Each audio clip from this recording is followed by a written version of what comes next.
What is going on, everybody? Welcome to Skin in the Game, where we're talking everything Kansas City Chiefs football. I am your host, Austin Thompson, aka OZ. We are back with just another week, another show, live here, 7 p.m. You can find us on Facebook, Instagram, TikTok, YouTube, all of those social media platforms at SITG Show, Skin in the Game. And so, yeah, we're here. We're here with another show, another weekly show. Excited. We've got a good slate today, talking about a few different topics: the offensive coordinator situation, some Rashee Rice news and updates. We got the kind of we didn't touch much on it last show, so I'll kind of go over the situation there. Um, I put a image out this week talking about some offseason targets, NFL draft targets that I think the Chiefs should um, put on their radar at least, and possibly make some moves for. And I have a graphic that I put together, and we'll go over that. And then yeah, we'll start with the wild card weekend, but just excited to be here and excited to get going. Yeah, so let's dive into some wild card reactions. So it was a full slate of football this weekend. Interesting scheduling, and I don't know if a lot of people feel the same way, but seems weird to have a games Saturday, Sunday, and Monday in the playoffs.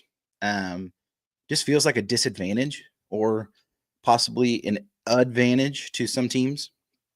For instance, the teams that play on Saturday, and if you end up playing the team that wins Monday, and I don't know if there was an actual possibility, I haven't looked into that, but assuming that there was, I actually pause. I need to give a shout out to a couple people before we move forward. First, I need to shout out my dad. Shout out to my dad. I don't know if I gave him a shout out in my last show, but shout out to my dad. Shout out Brent Eugene. He got me a Skin in the Game bar neon sign. It says Skin in the Game with OZ, Sports Talk Chiefs logo, and then the established 2023. That's when I started podcasting. So shout out to my dad. Love you. Appreciate it. And then I need to give a shout out to the guys at the Spoken Podcast. If you guys didn't see, I was on there last Friday.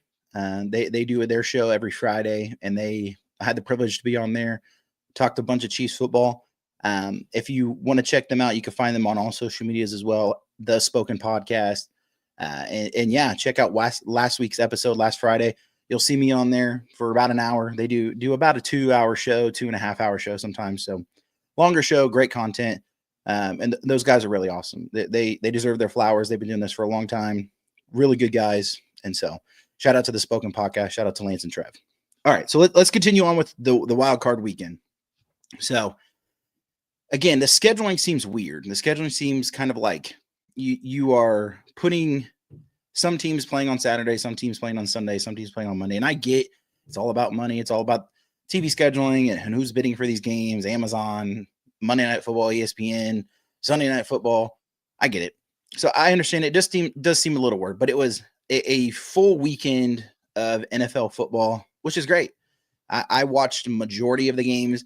Didn't watch much last night. Kind of kept up with the score and following on Twitter, basically. But so kind of going through the games. Let's start with the Rams and the Panthers, which honestly, I didn't put my picks out on this show. I actually put them out on the Spoken Podcast on Friday before the game started for the first round. I'm going to do my picks for the rest of the playoffs going forward. And if you want to check it out to fact check me, I am 6-0 right now on my picks. So I picked all the teams that won this weekend. Those were my picks. Now, again, go fact check me on the Spoken because I don't want to sit here and lie and you guys think that I just think I'm this great picker of the playoffs and Super Bowls, things like that. No, I did have a good round where every game I picked, but I did have it a little bit. It was some surprise for sure. Like, for instance, the first game, Los Angeles Rams versus Carolina Panthers. That was a great game to watch.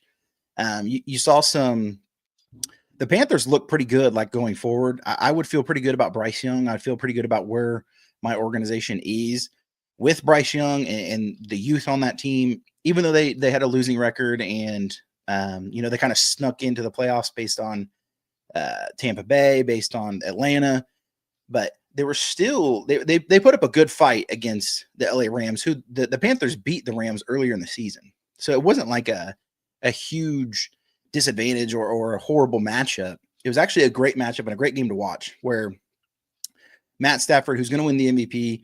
And I believe that if he goes on to win the Super Bowl, he's going to lock himself in as a Hall of Famer. But finishes with 304 yards, passing, 3 touchdowns, puts on just a vintage Stafford performance. Puka Nacua, again, great performance. And I had them winning by a lot. I didn't think actually the Panthers could keep up with him. I thought it was going to be kind of more of a blowout. But the Panthers showed up. And so shout out to the Panthers. Shout out to Bryce Young. Shout out to those guys over there. They played great. And it was a good first kind of setting the tone of the playoffs going forward, especially with so much talk about the Chiefs missing the playoffs and, are the playoffs going to be the same without the Chiefs? That's kind of a big national before the playoffs. It was kind of a big national question, you could say, like, are the Chiefs going to be missed? And is it going to be kind of boring to watch the playoffs? I would say for this weekend, it was great. It was being a objective NFL fan and not having to watch as a stressed Chiefs fan or, watching a different team cheering for them and being stressed. It was a great weekend of football. It was absolutely a great weekend of football. So let's move on to the Bears and the Packers. Again, another great game. I picked the Bears, and it did seem like that pick was not great starting in the first half. I think they were down 21-3, and I think they ended up scoring 25 points in the fourth quarter, which was kind of crazy. But Caleb Williams, man, he looks like he's going to be really solid. I see people kind of putting him in the category of talent of Mahomes. And of course, coming out of USC, he was compared to Mahomes in the style. They play very similar styles, throwing angles, arm angles, moving out of the pocket, and just making some crazy throws on the run. They do have very similar styles, but please do not put Caleb Williams in the same stratosphere as Patrick Mahomes. He made that crazy throw on like 4th and 15, not cross body, but like shortstop-esque, body turned to the sideline, put it in a bucket where only his guy could get it. It was an amazing throw. And I put out a tweet saying like it was kind of like a highlight reel of Mahomes making all those throws, basically similar throws all throughout his career.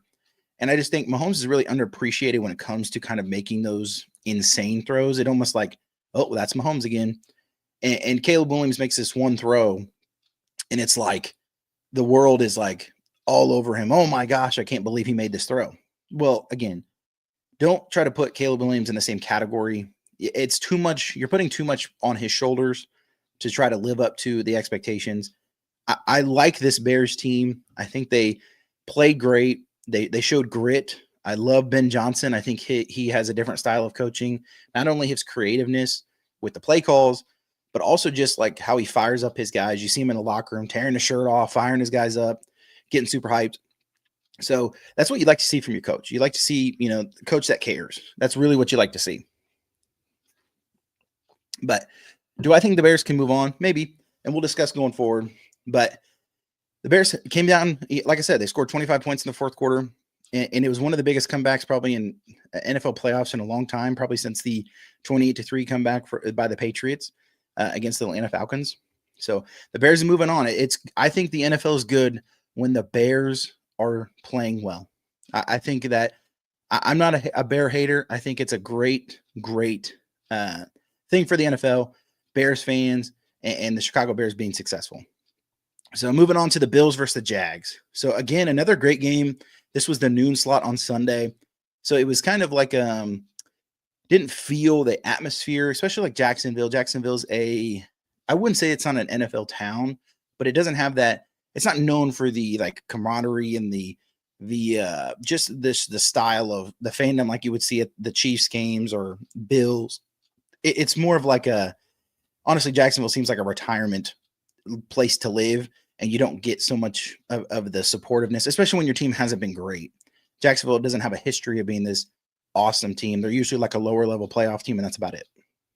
So Jacksonville had a great season, of course, beat the Chiefs in that iconic Chris Jones letting Trevor Lawrence get off the ground twice to score the game-winning touchdown. But they had a great season. They have a great defense as well. And so Josh Allen, I think, put on a really good performance. He answered every time. Basically, Jacksonville got on score, Josh Allen come back and score. I do think this is the most pressure that should be put on Josh Allen. I put out a video talking about that, and I had a lot of Bills fans, a lot of NFL fans in my comments saying, for instance, I said Josh Allen has the most pressure, and without Mahomes, without Joe Burrow, without Lamar Jackson, basically this is the opportunity for Josh Allen to win a Super Bowl, and all the pressure's on him. He has to put his team on his back, carry them to the Super Bowl. Yes, he doesn't have the perfect defense. Yes, he doesn't have the perfect offense. Doesn't have the best receivers. Doesn't have the best O-line. I get it. But Mahomes won a Super Bowl with Kadarius Toney, Sky Moore, and MVS. Yes, he had Travis Kelce, but he still had a horrible running back situation. Pacheco was playing good, but he's not James Cook. And, yes, Travis Kelce's an all-time great Hall of Famer, but Josh Allen still has Dalton Kincaid and Dawson Knox. He still has guys. It's not like he doesn't have decent role players. And so this is just, I think a lot of people give him a pass. It seems like what happens is you want Josh Allen to live up these expectations. You're trying to compare him to Patrick Mahomes. I heard a great comparison about this situation, like Mahomes and Josh Allen. It was when Michael Jordan was winning all his championship rings and going through the 90s, 80s, and Charles Barkley. It's kind of like Mahomes would be Michael Jordan and Charles Barkley would be Josh Allen. You don't hate that Josh Allen wasn't great. Josh Allen is great. Charles Barkley was great. He was one of the best NBA players for his time, but that was all he was, and he never got the success. He never crossed that line of winning a championship or having that kind of DNA of winner. So it's one of those situations where you want Josh Allen to succeed because he seems like a good guy. He seems like he's got a right head on his shoulders, plays football the right way, but he deserves the criticism and the pressure just as much as Justin Herbert did losing.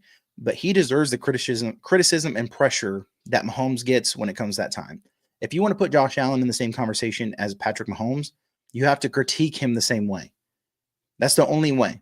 Because all I've heard for the last few years is Josh Allen is QB1, best in the NFL. All I've heard is he's way better than Mahomes. Mahomes is digressed, all of these things.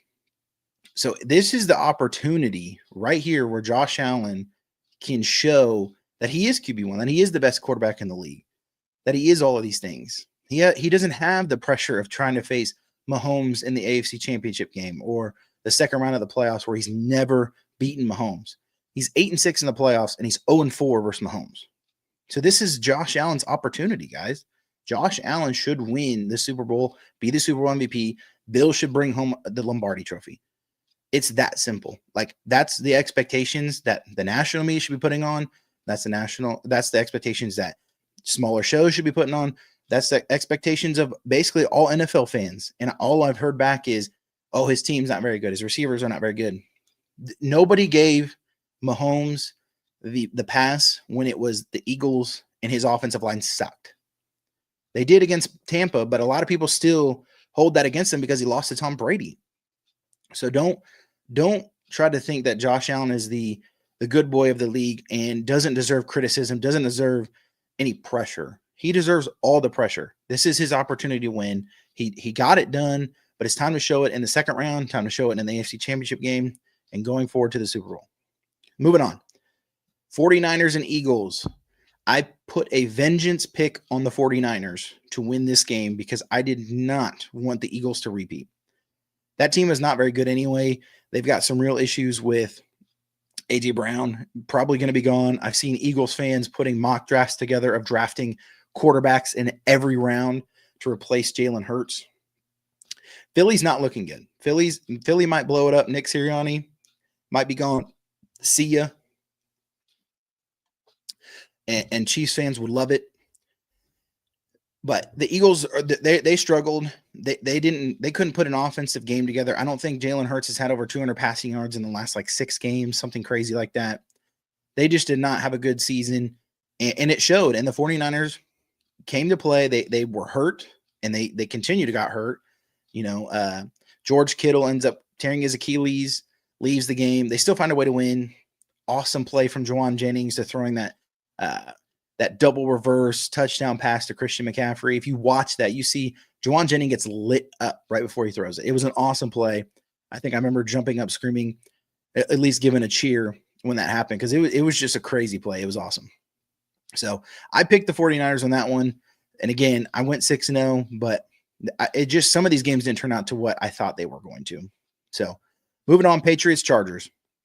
This one, it was kind of like same situation with the Justin Herbert conversation and the Josh Allen.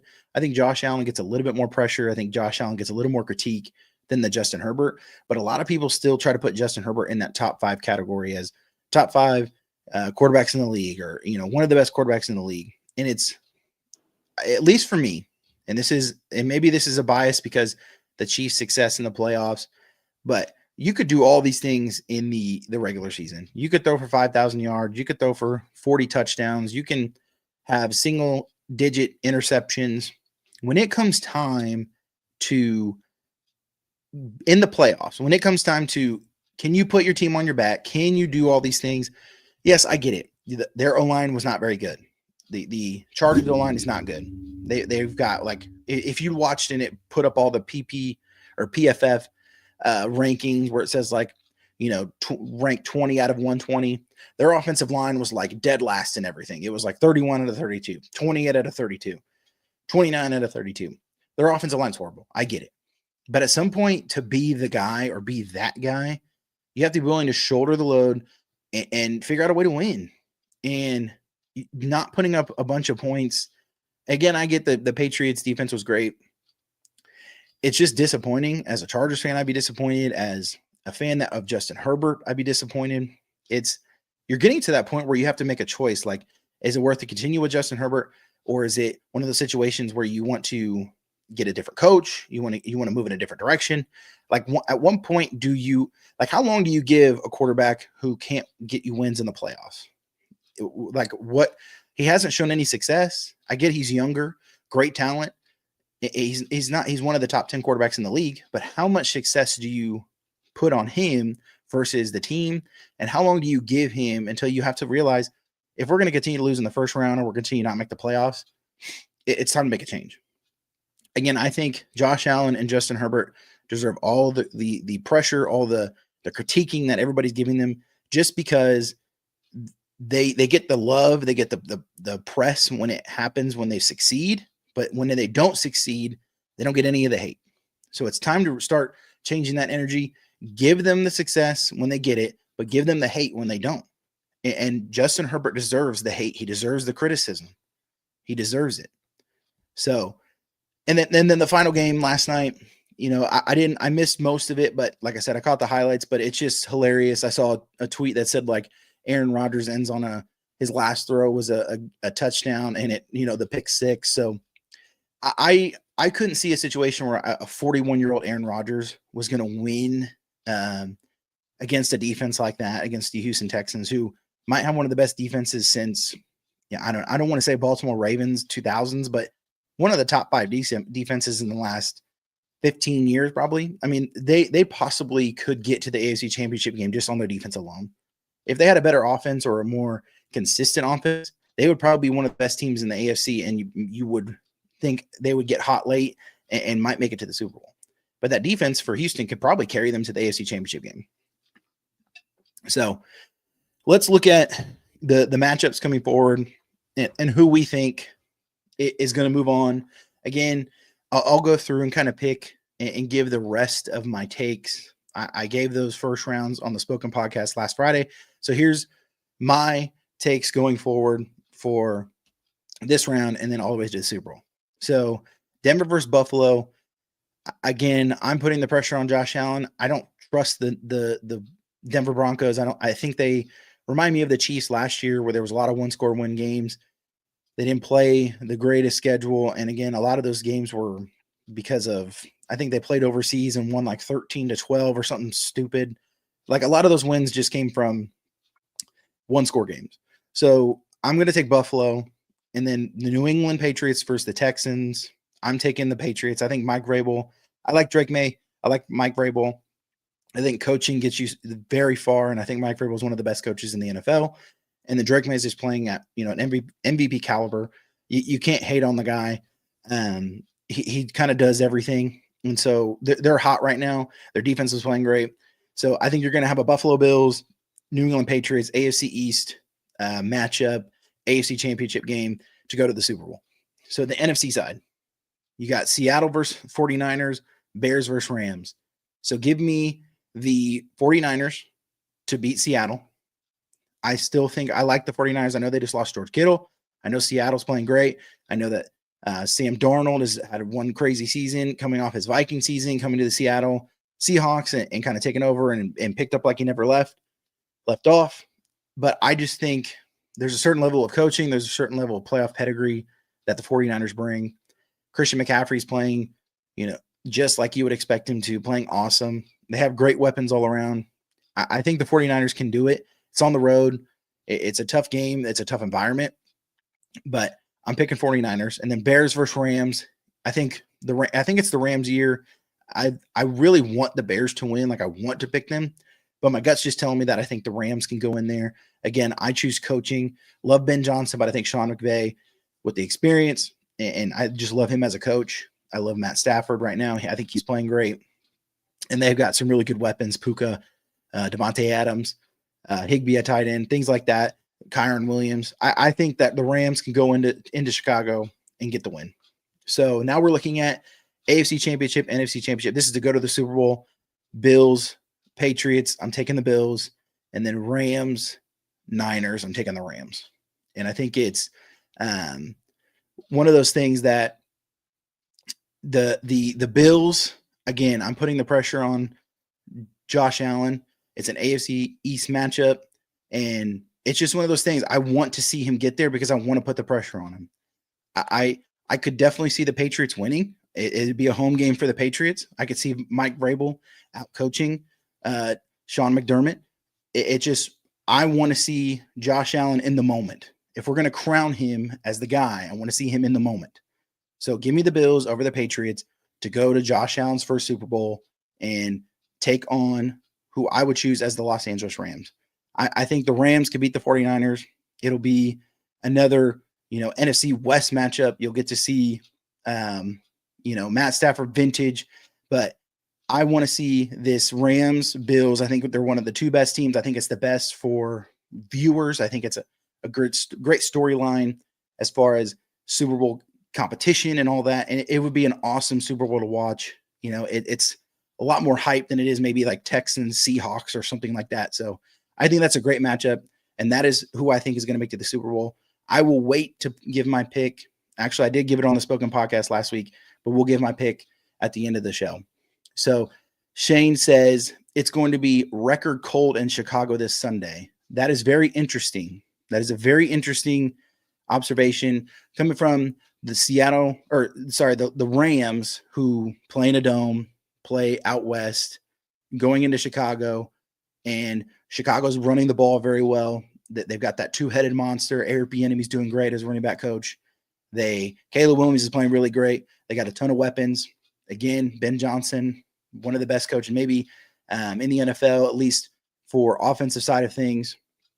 And it's going to be a tough game. I don't think it's going to be an easy game for the Rams just to walk in and think that they can just beat Chicago Bears. Especially if it's snowing like last game. It was snowing before the game.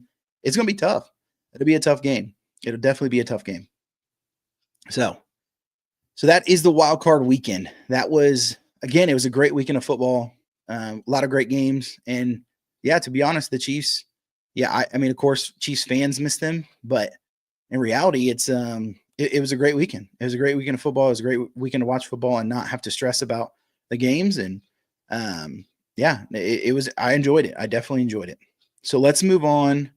So some of you guys maybe have seen the Rashee Rice news. Let's kind of move on to, we'll give an overview and then kind of give the update. There is an update as far as some of the information, things like that.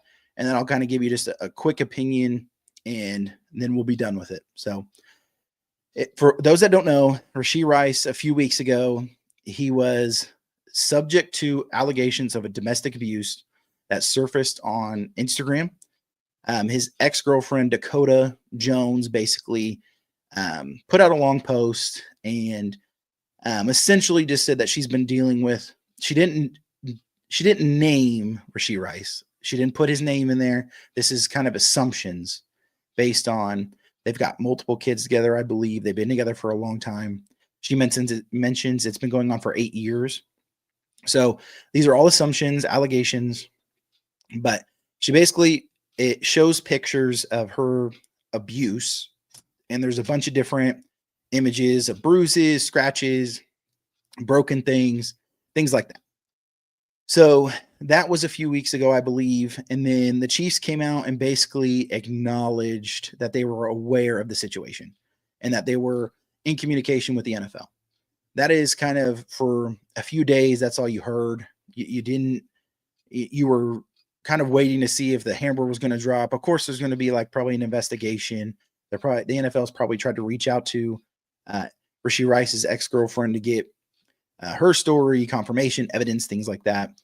But there hasn't been any legal charges or anything that has been filed against him. And then a few days later, there is she deletes the post. She basically deletes the post, and now this is kind of where we're at. So there's kind of two sides to it. There's the side that you have like last year's Xavier Worthy situation, where there's false claims and the story gets twisted and gets taken out of proportion. And then there's also the side that this is true. And so you have to kind of evaluate it in two different ways. Of course, you want facts. Facts are facts. And so you want to have all the information you can before putting any judgment out there, before giving like a full-fledged opinion. I saw a lot of Chiefs fans upset. I saw a lot of Chiefs fans wanting Rashee Rice cut, especially with the things that have gone on in the past, including, his situation with the vehicles. So it's a tough situation to evaluate, but that is what we know today. That is what we know today. Shane says the fact that Rashee Rice is already under such a microscope and negative news thrown his way will be a problem. And I totally agree. And here's why. The NFL and NFL teams are brands. So Rashee Rice has already been convicted of a felony, endangered, left the scene, still has to serve time in jail. We can't forget about that. He still has to serve a 30-day sentence. So these players represent brands. And even if these allegations aren't true, even if you find out a month later that she lied or something like that, the Chiefs can very well move on from Rashee Rice, whether that's trading, whether that's cutting, whether that's asking him to be on the commissioner's list. There's a ton of different situations. I mean, there's a ton of different options that this way can go. And the Chiefs, in the past have been I would say an organization that is a second chance giving organization. The Kareem Hunt situation, Tyreek Hill situation, those are just a few that I've thought of recently where you've seen the Chiefs give them second chances. You've seen them give them that. So the idea that Rashee Rice has essentially got his second chance with the Chiefs, it's going to be hard to, in my opinion, to see the Chiefs, unless more facts come out, that they wouldn't do something on the side of moving on from Rashee Rice. Whatever that means, whatever that is, I don't know. But that's just how I feel because, again, the branding is so important. And Shane, you hit it right on the head. X says he'll be fine, not to say it isn't serious, but it just doesn't seem legit. And it's very true. It's very true. X, the only thing I have to that is Rashee Rice was probably going to get a massive extension this offseason. And I say massive, maybe 3 or 4 years at $22 million a year, something like that. But you're looking at close to $100 million or $90 million, 80, whatever it is. So the one thing that I see is if it wasn't true and it was about getting money or it was about putting him on blast, you would think she'd almost wait till he would sign his extension, especially if this has been going on for 8 years and she has all this different evidence over different time periods. You would think she would wait. At least that's what I would think. But it's such a tough line you have to walk because you want to be, you want to be empathetic towards the person that is making these claims, because this is a serious situation. I mean, if it's true, it's definitely like a situation where I wouldn't want Rashee Rice on the team. So it's one of those situations again. And I know that there's the other side of the coin too, where players and young men, athletes, whatever it is, they get falsely accused. And I don't want to just brush that under the rug either. That is something that, that's why I'm kind of just being neutral, and I'll make my, official statement or whatever we want to call it when we get real news and there's actually real movement with the conversation. Shane says, regarding Rashee Rice's ex-girlfriend, we can only hope that there are no more reports from her. So with that, Shane, I would say if it's true, I hope she does report. Again, I'm on the side of justice. I'm on the side of, like, if he did something wrong, like he shouldn't be playing NFL, at least. Like, he shouldn't be playing in the league if he actually did those things. Again, that's if he did that. Now, if he didn't, of course, I think to a certain extent she should get some repercussions, because if these are false claims, she's making claims that he did this and they're not even close to true, then she absolutely should get repercussions. She should absolutely get something, and again, I know this happens all the time to athletes, different levels, college, high school, NFL, whatever it is. So that's why it's such a tight line you have to walk. And again, we can make all the assumptions, we can make all the thoughts towards it, whatever it is. But at the end of the day, we don't know. There's only a few people that know, and we just have to go off of what we know. And what we know is that there was an allegation made, and that's where we're at. And we're waiting for the Chiefs, we're waiting for the NFL to release what they know, or maybe it gets swept under the rug and we never hear about it again. So, but that's really it. Again, he served his 6-game suspension earlier. I don't think that there's a second chance after this, if it's true. And don't be surprised. I made before the news came out, I was on team that I thought the Chiefs might trade Rashee Rice. There might be a situation where you might that point might elevate even faster and sooner because of this situation, especially if it's nothing more comes of it and it kind of just gets swept under the rug. Well, the Chiefs just might try to move on Rashee Rice and let him either go get you a late pick or something like that and let somebody else pay him and deal with him. Or they might want to keep him. But I find it hard for all these allegations and the things that he's done in the microscope that he's under, that the Chiefs are going to give him an extension. Like I said, I thought he was going to get an extension this offseason, and I thought the Chiefs want to do the strategy of pay him earlier, still have him on that last rookie deal, and kind of spread out the annual salary every year. But I don't see a situation where they do. It's going to be hard for me to think there's a situation where the Chiefs extend Rashee Rice this offseason, just with everything that's going on. It's a tough situation, and it's just one of those things that it's tough. So let's move on let's talk about the offensive coordinators.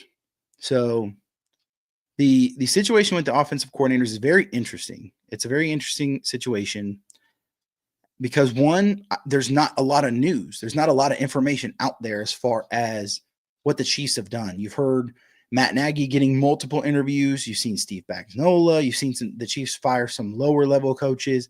We're still waiting on the decision on Dave Tobe, special teams coach. What are we doing with him? But you haven't seen any really gas or fire on the replacement of Matt Nagy at offensive coordinator.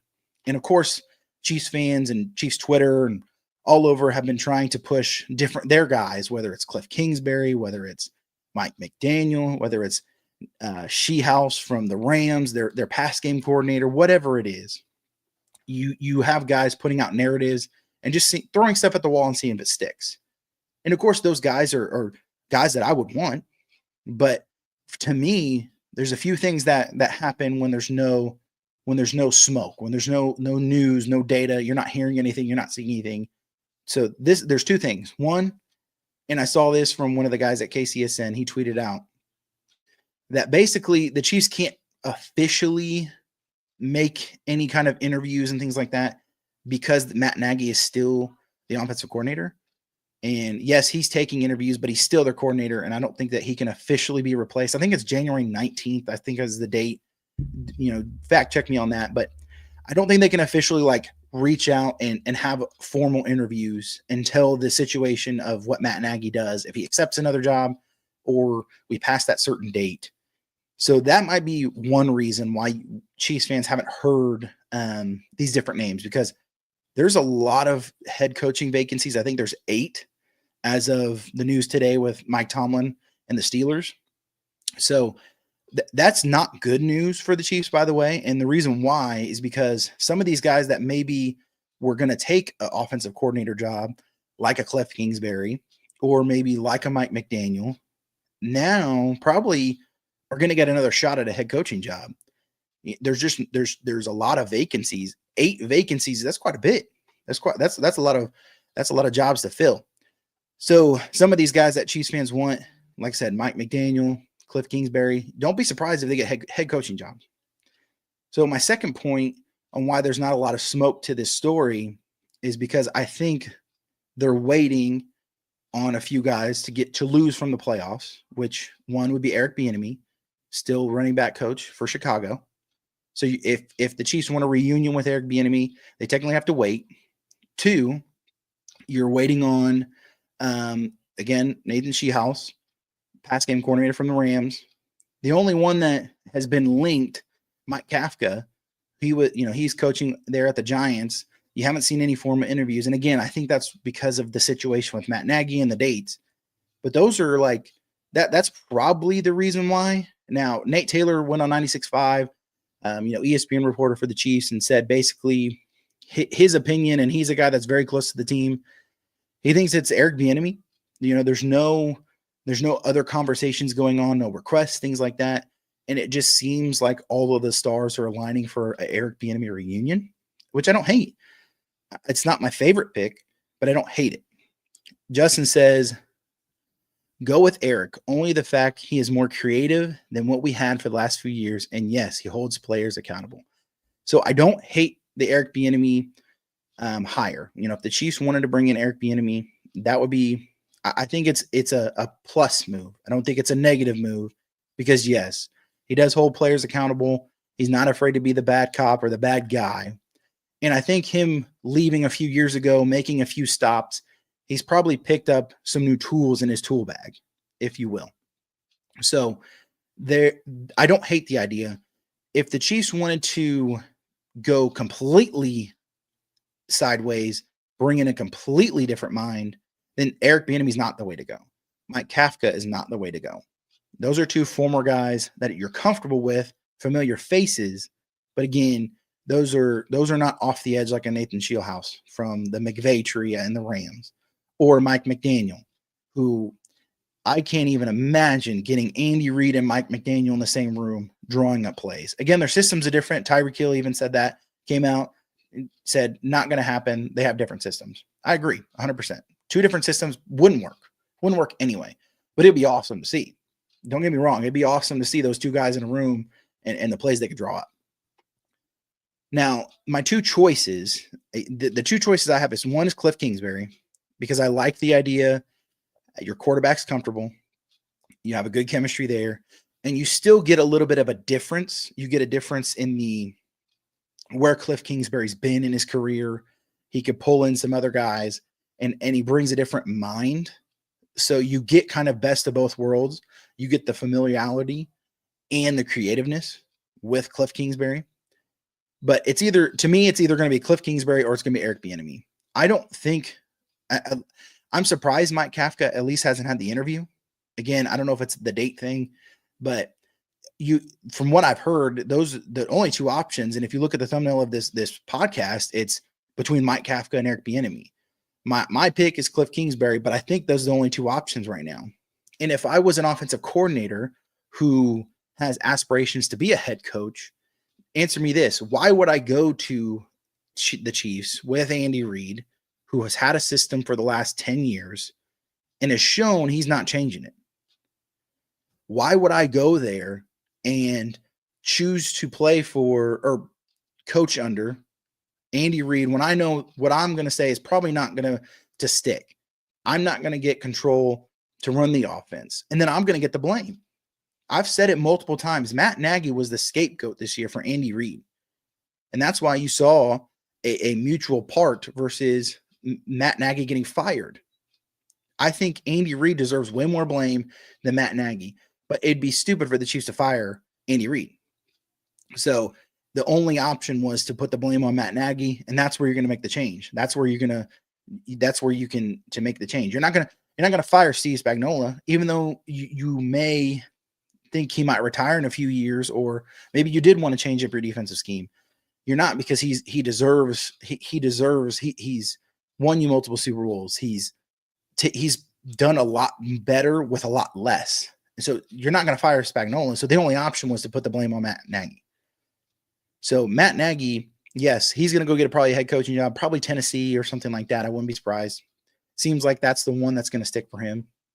But I mean, I don't know what's going on with the situation, and it seems weird. And my only guess is that it either has to be the date situation where they can't formally interview anybody until the January 19th, or nobody wants to be an offensive coordinator for the Chiefs.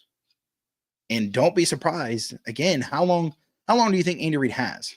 And this is what I would do. If I was a younger offensive coordinator that wanted to be a head coach, yeah, maybe I would come to the Chiefs because I could grow for a few years and then maybe take over after Andy Reid retires. But the Chiefs aren't looking for, I think, some young gun to come in. They want a guy that can make an impact now. And so one of those situations where I'm not sure what they're going to do. And I think the Chiefs are, at least from their player perspective, you've seen them be very familiar.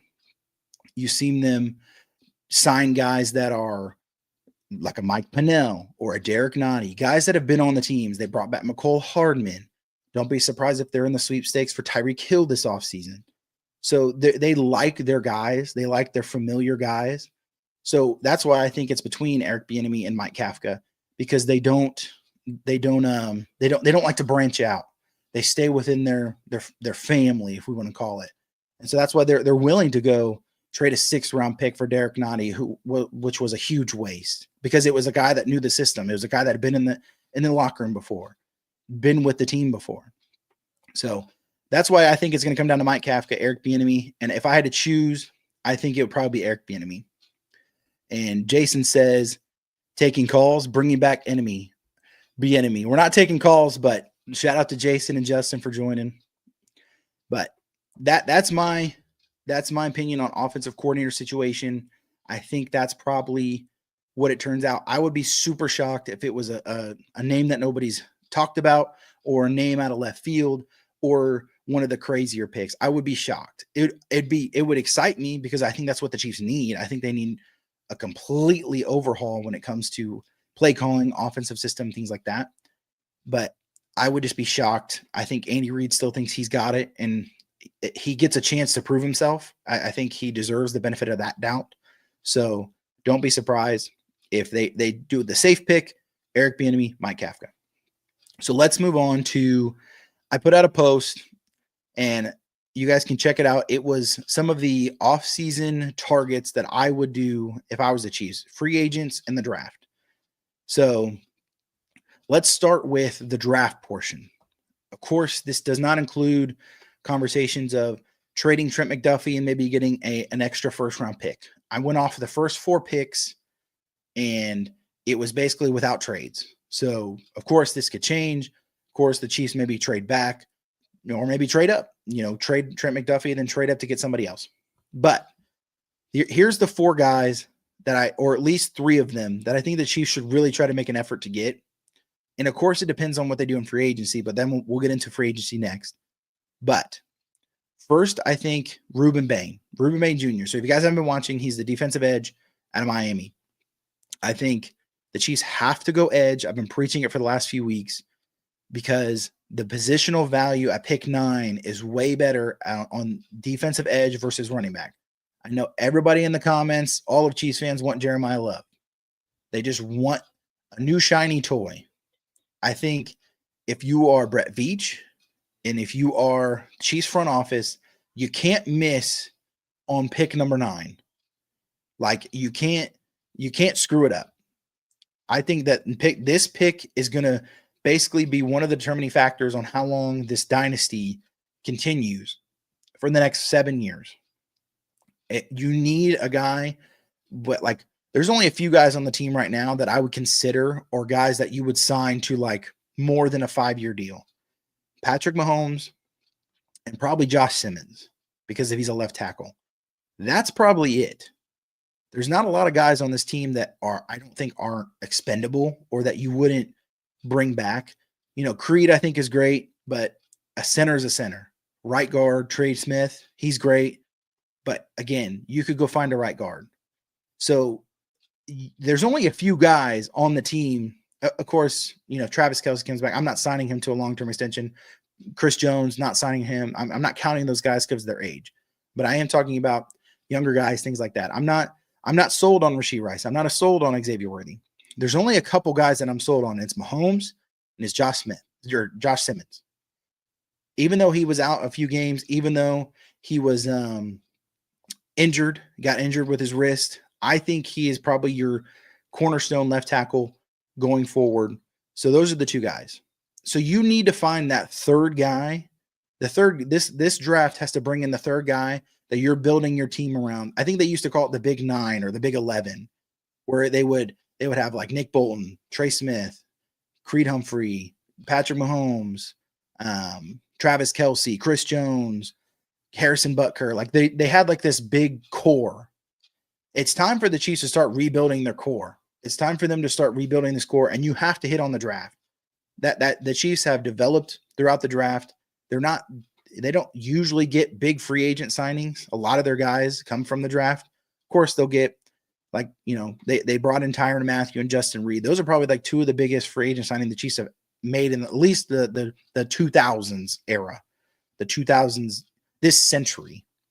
So don't be surprised that the Chiefs take a big swing. I wouldn't be surprised if you even saw them move up if they really wanted to get a guy like a Reuben Bain, like a David Bailey, something like that at a Texas Tech. This guy has to be a cornerstone moving forward. So I think Reuben Bain is very important. Justin says Creed Humphrey is a top-tier talent. He is, but I just don't value that position and the money that it takes. That's why I think you could just go get somebody else for 70% of the cost and you probably get 80% of the same production. But so Reuben Bain is who I would take at number 9. Then we go to pick 40. So with the Rashee Rice news, I think you have to get a playmaker. Travis Kelce's, situation is up in the air. And if Rashee Rice does get suspended or he does get traded or he does get cut, that wide receiver room is empty. And the free agents this year are not very good. You're talking about like Rashid Shaheed and Romeo Dobbs, things like that. You are not getting the level that you could in free agency like on some other years. And so I think if the Chiefs don't go wide receiver, and I wouldn't hate a wide receiver at 9 if none of the edges are there, but if they don't go wide receiver at 9, you have to go wide receiver second round because your wide receiver room's empty. You got Xavier Worthy, Jalen Royals. You maybe bring back Tyquan Thornton. You're still losing Juju. You're losing Hollywood. There is a lot of locker room to fill when it comes to the wide receiver room. So Reuben Bain Jr., Jeremy Bernard out of Alabama. That's who I would go with. I think he's a big body. Kind of reminds me of Rashee Rice a little bit. Good hands, bigger body guy. Kind of one of those guys that jump up and high point ball guy. That's who I would take. But honestly, I'm okay with any receiver in one of the first 3 rounds. Third round, I'm going Jadarian Prince. I'm actually going the other running back for Notre Dame. I don't know a whole lot of college football running backs, and I'm not a guy that could tell you who you should take in the 6th round. Honestly, going forward on these picks, I don't know if it's necessarily a guy that I care. I just think these are more positions that I would fill. But looking at mock drafts, looking at position, this is, I think, pick 73 the Chiefs would have in the 3rd round. I would take Jadarian Prince, but again, I've heard Nick Singleton, I think his name is, from Penn State. There's a lot of different options. The guy from, I think it's Emmett Johnson or something like that from Nebraska. Few guys that are out there. Either way, you have to address the running back room in the draft and in free agency, but especially the draft, because you need to get younger. You need to get cheaper contracts with rookie deals, things like that. And there's a lot of good options this year from what I've heard. Justin says if Rice is gone, then I would build heavily on defense and pull a stunt like the Texans this year. Not a bad idea. Not a bad idea. And I do think that the Chiefs should really hit defense hard because a lot of guys are going to be gone. You're going to probably lose Drew Tranquil because you need to cut him for cap. You're probably going to lose Derek Nottie. You're probably going to lose Charles Omenihu. You might lose Jalen Watson. You might trade Trent McDuffie. You might lose Brian Cook. Some of these guys are very expensive and you got to replace them. And so you got to find guys that you can fill. So don't be surprised if the Chiefs go majority defense in 2026. That was something that I preached before kind of some of these other news and things filled out with Rashee Rice and things like that. I was saying rebuild the entire defense in 2026. Go trade Trent McDuffie and use 80% of the draft capital replenishing the defense. Get new D linemen, get new D ends, get some corners. I think linebacker you can get late. You got Jeffrey Bassa, you got Nick Bolton. You still have maybe Leo Chenal if you bring him back. So I would rebuild the defense as well. I don't hate the idea, especially if you could build a top 5 defense or if you had a top 5 defense going into next season. So the last pick that I would address in the draft, and this is like around round 4 or 5, it's tight end. I think you have to look at, you're not probably going to go spend money like on a Kyle Pitts or something like that. Now, I wouldn't hate if the Chiefs traded back and maybe went for Kenyon Sadiq and tried to replace that Travis Kelce. Maybe the news comes out he retires and you want to get tight end and hit the ground running. I don't hate it if you trade back and maybe get some more assets. You've only got 6 picks in the 2026 draft and you've got about 40 slots on the team. I think you need to fill after you cut everybody between practice squad and bench, or maybe it's a little less, maybe like 30 or so. But either way, you still got a lot of slots to fill. So I wouldn't hate the idea of tight end early, but again, spending first round top 10 on a tight end seems crazy. Again, I would only do it if you trade back. And I think the same thing on running back, but the Chiefs have to address tight end. They have to address receiver, have to address running back, and for sure have to address the D-line. In the draft, I think you have to build cornerstones and you have to get guys that you can keep on the team for the next 4 years. That's the whole idea of rookies is if you play them and you develop them, you get them for a good strand of 4 years. Like Jalen Watson, he played great for the Chiefs on a very cheap deal. And then he's probably going to go sign somewhere else and make $15 million a year or something. Same thing with like Joshua Williams, things like that. You've got guys that have been on this team for the last 4 years, 5 years. And that's because they've been on rookie deals and they're going to go get paid and move on somewhere. So it's, you have to replenish those guys. And you saw some of it last year with like Noah Williams. You've seen Ashton Gelati, things like that. They've hit on some picks, but they really have to hit on the picks this year in 2026. So let's move on to free agents. And on my post, I put kind of like a picture of all the guys that I think the Chiefs should sign. And everybody's on my post like, oh, they don't have the cap space. There's no cap space. They can't do this. They can't get all these guys. The intent was not for the Chiefs to sign all of these guys. These were just guys that I picked that I thought the Chiefs could maybe go after. So here's the list of guys that I think that the Chiefs should maybe approach or try to get. And this is based on the draft too. So that's based on taking a running back in the 3rd round. That's based on Ruben Bain, based on Bernard out of Alabama. So Justin says Rico. He is such a believer on Rico Dow, and I don't know if I'm the same. I don't know. I saw him complain. Rico Dow complained about wanting more touches after that Panthers game. I didn't like his response to that. Don't hate the idea if he's a good price, but I also don't value the running back room. I'm more like an Andy Reid style, especially when you have Patrick Mahomes. I don't value it as much as some other people do, but either way, here's my list. So the 2 running backs that I think that the Chiefs should approach, and it depends what else in the draft or what they do. You have Brashard Smith. Isaiah Pacheco's probably going to leave. Kareem Hunt, I don't hate if you brought back as your 3rd down, 3rd and 1 goal line back. It's not a horrible situation, but I think maybe that time is ran. It's time maybe you brought him back for 2 years, mid-season. 2 years ago, you brought him back this year. It's maybe just time to move on, get some fresh legs in there. And so here's the 2 running backs that are free agents that I think the Chiefs could approach. Tyler Algier, or Algieri, however you pronounce it. He's the backup for Bijan in Atlanta. And he reminds me of a quicker Kareem Hunt. Essentially, he would be the bigger back, but he's a guy that you could play more than just 3rd down, 3rd and short goal line. I'm not saying he's an every down back, definitely not. And I don't think the Chiefs unless they do take a Jeremiah Love, I don't think the Chiefs are going to operate as somebody who's an every down back. They'll most likely go running back by committee. That seems to be the situation. That's probably been the case since Andy Reid had Jamal Charles or in his Philly days, LaShawn McCoy, Brian Westbrook.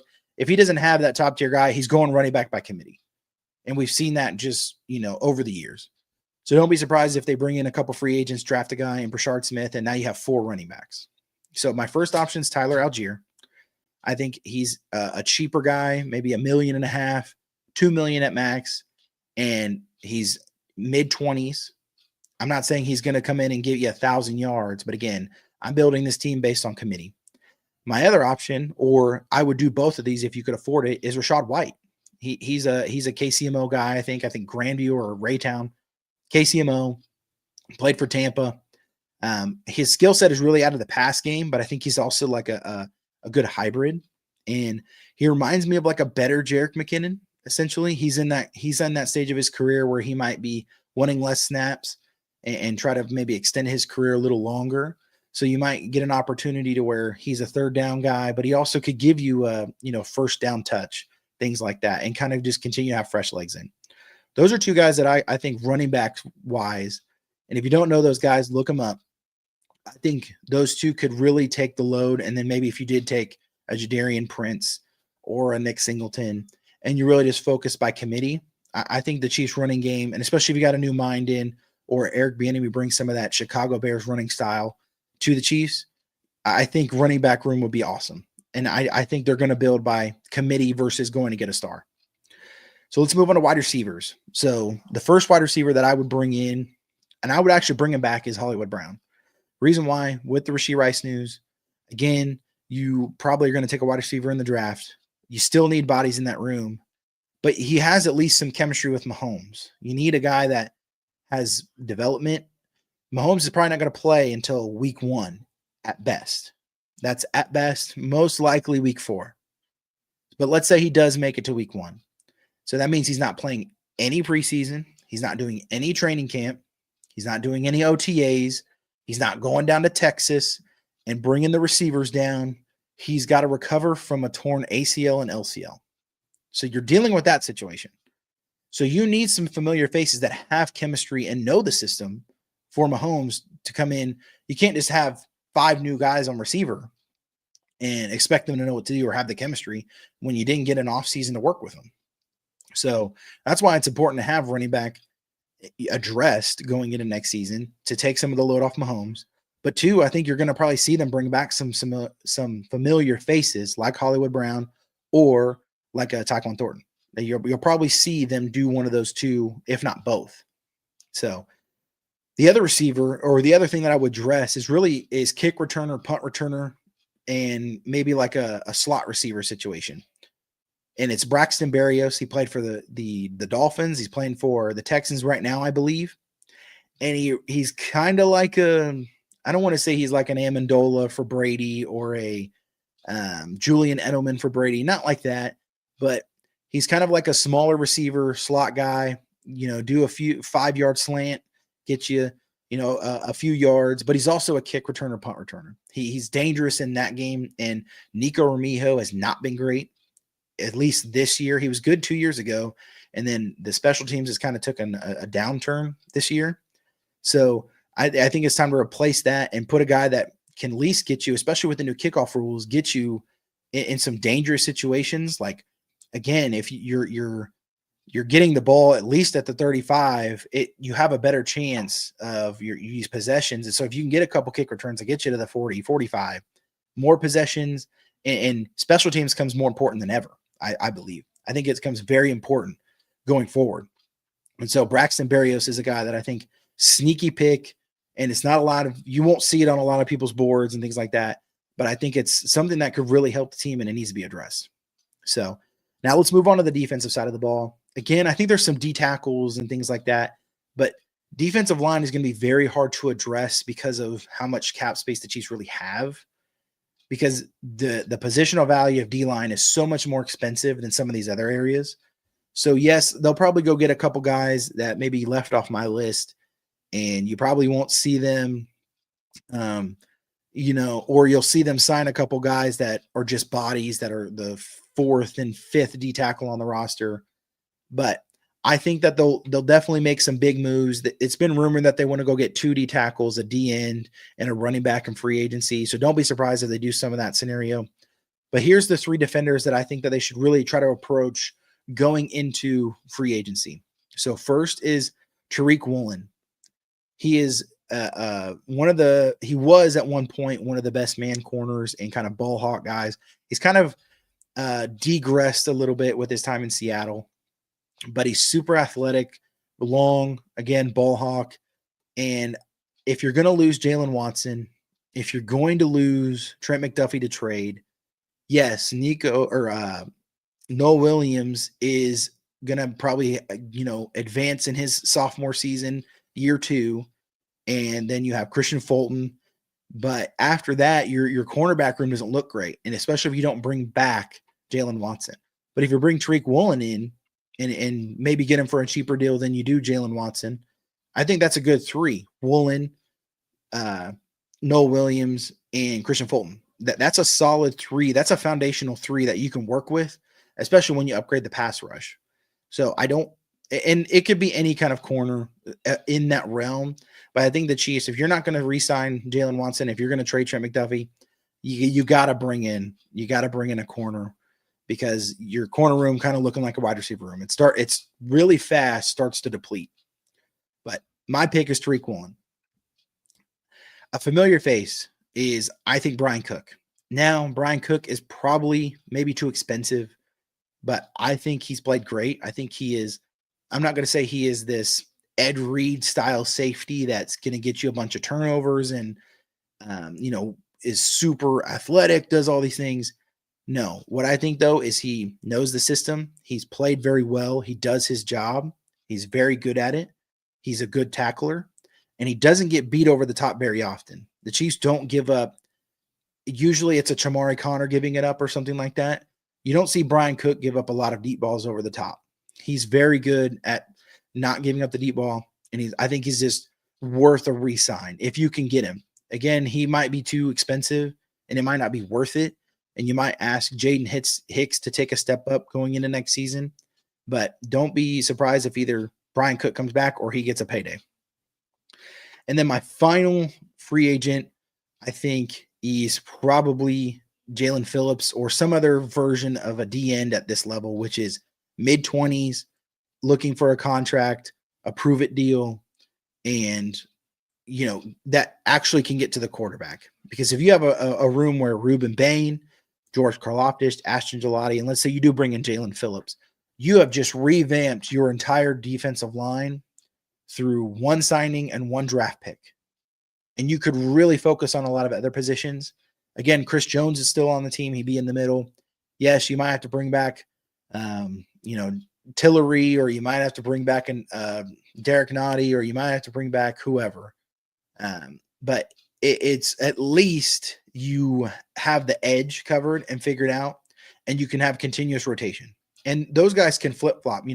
Chris Jones goes out on the edge all the time. Ruben Bain's a guy that you can move inside. Jalen Phillips is majority outside. But again, Ashton Gillotte, he could go from D end to D tackle. You'd have a really good room by just adding 2 guys that I don't think are very expensive and I think are very gettable. So adding Jalen Phillips, I think, changes this defensive team in general and changes the team as a whole, but I think changes everything going forward. So that is it, man. That's what I've got. I've sat here blab for an hour. What else you guys want to talk about? Anything else you guys want to go over? Anything you guys want to discuss before we call it? I know that I know that there's not a lot to talk about for Chiefs wise. Is there anything football you guys want to talk about? I'm open to to hang out for a bit. Let's see what Twitter's got showing. Is there any news or anything? Creed Humphrey getting all pro. Again, Justin calling out about Creed Humphrey. I just don't. The thing is, I don't value that position the same. When it comes to like center, when it comes to guard, I don't value that the same because I feel like you can get a guy cheaper for the not the same production, but let's say if you have Creed Humphrey who makes $18 million a year, I think you could go get a center that makes $9 million a year, but you're not getting 50% less production. You're probably going to get 70% of Creed Humphrey, 75% of Creed Humphrey, and pay $9 million. So it's like one of those, I call it a mathematical equation. It's like you got to start looking at when you're paying guys, is it worth it to pay them, or would it be worth it to maybe get somebody that's less and not lose as much production? And two guys on the team I think that the Chiefs really maybe messed up on was Creed Humphrey and was Trey Smith. I think, again, you could go find a right guard. Trey Smith makes like $25 million a year. You could go find a right guard that makes $16 million, and you're not losing that much value. Yes, Trey Smith is one of the best right guards in the league, but the Chiefs are in a negative $50 million in cap right now because of the guys they've chose to pay. And of course, they're going to restructure, get under the cap, all those things, but you're dealing with that now because you chose to pay guys to win a three-peat is really what it was. You wanted to lock guys in to motivate them to three-peat, and you went all in for the three-peat. And now you're seeing the Chiefs in a situation where they don't know what to do, or they can't make adjustments because they're cap bound, and they're going to have to ask a lot of guys to restructure and take a lower cap hit this season and next season and whatnot.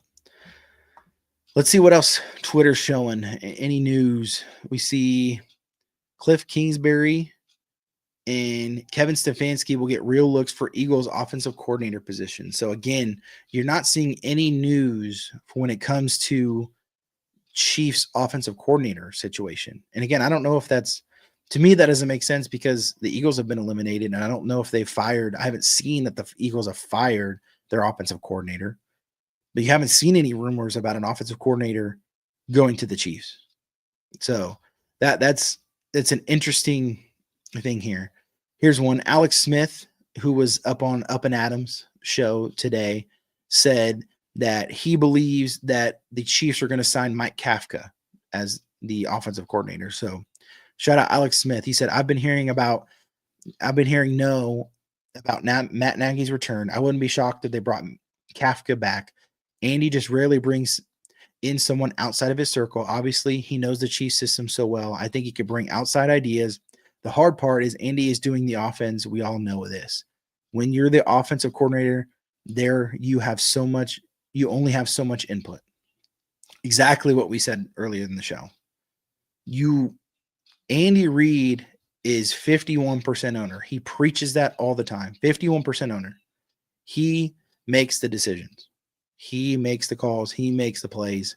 And as offensive coordinator, it's going to be very hard to grow when you're not getting to call the plays, when you're not getting to come up with the schemes, things like that.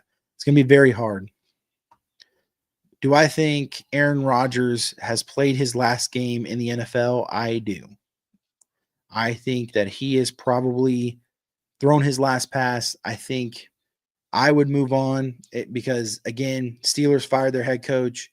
Do I think that they're going to try to continue with a 42-year-old quarterback? No, they're probably going to start the rebuild, especially when they fired their 10-year tenured coach and Mike Tomlin, Hall of Fame coach. I think they're going to probably go full rebuild, and I don't see another team that's going to want to take on a 42-year-old quarterback. Not saying that Aaron didn't play great or played horrible, but I think it's just time to move on, Aaron. It's time to move on. So, well, I think that's it, guys. So appreciate you guys for stopping in. Appreciate everybody for commenting. You can follow on all social media at SITG Show, Skin in the Game. Again, this is another episode. We'll be back next Tuesday, 7 p.m. Appreciate you guys stopping in, and we'll catch you next week. Peace.